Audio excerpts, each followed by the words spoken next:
I think one of the things that grieves parents' hearts the most is sibling conflict, when they see their kids fighting, because as parents, we know, even from our own experience, that when our brothers and sisters, now that we're older, if there's fighting there, it just is such a painful thing. And if we have close relationships with our brothers and sisters, it is just such a treasure.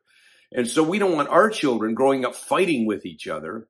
But it's going to require some work here, because children have this selfishness, number one, but they also have to learn how to deal with the selfishness of someone else. And so I believe that sibling conflict is a child's first class in relationship training, and we're the teachers.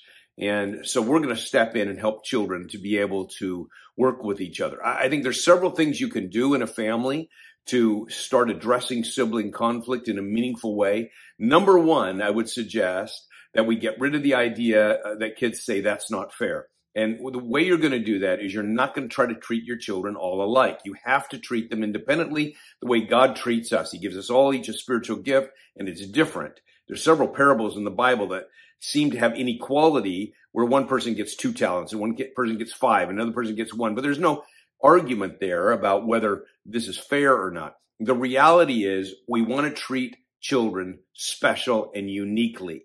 Break this down in your family. Don't even try to treat your children all the same, and tell them, I'm not even trying to treat you equally, because fair does not mean equal. Fair means that I treat you according to the needs that you have in your life. So that's going to be the first thing that we're going to do. But I also think we're going to work with a child who is having trouble with another child. We're going to pull that child out and say, let me explain to you. You have 3 choices, we might say. I want you to go in and I want you to try these 3 choices. We might not even put the other, take the child out. We don't have to discipline both children when we have fighting. Let's just take one out. We're going to equip that child, send them back in. The reason I'm sending you back in is because I want you to practice these things. And if your sister is still being obnoxious, I'll pull her out. But I want you to go in and learn how to deal with an obnoxious person, because she is being trying sometimes, you might say. There are 3 choices. One is to ignore.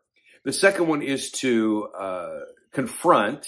And the third is to get help. Now, you have to be able to ignore without becoming bitter. You have to be able to confront without becoming mean. And you have to be able to get help without tattling. And so these are actually skills that children need to develop. And we send them back into practice. And we're watching what's going on in the midst of this. So sometimes we have to be pretty close to our kids, rather than sending them in there and just say, fight it all out, let me know who wins, or you just need to go to your own separate corners. It's like they're in a boxing ring, and as soon as the bell comes, they come back out fighting again. We want to equip them, and we want to teach them. In order to do that, we often have to be monitoring their play a little bit more, so we can see when the problem starts to happen. When we don't have to pull them out then, but we see how the other child responds. Because sometimes children are learning how to be peacemakers in situations. They're learning how to respond better to situations. There's so many scriptures that help us deal with relationships. I like the one in Colossians 3:12 and 13, which says, therefore, as God's chosen people, holy and dearly loved, clothe yourselves with compassion, kindness, humility, gentleness, and patience. Bear with each other and forgive one another if any of you has a grievance against someone.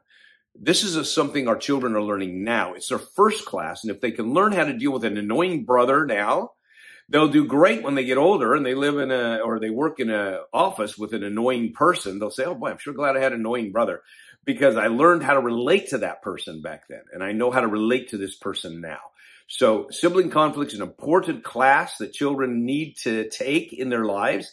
And you're the teacher to try to help them to grow in this very important area of their lives, to learn how to relate, even when someone else is doing something that's wrong or irritating, just working on the selfishness that we have in our own hearts and the selfishness we see in the other person as well.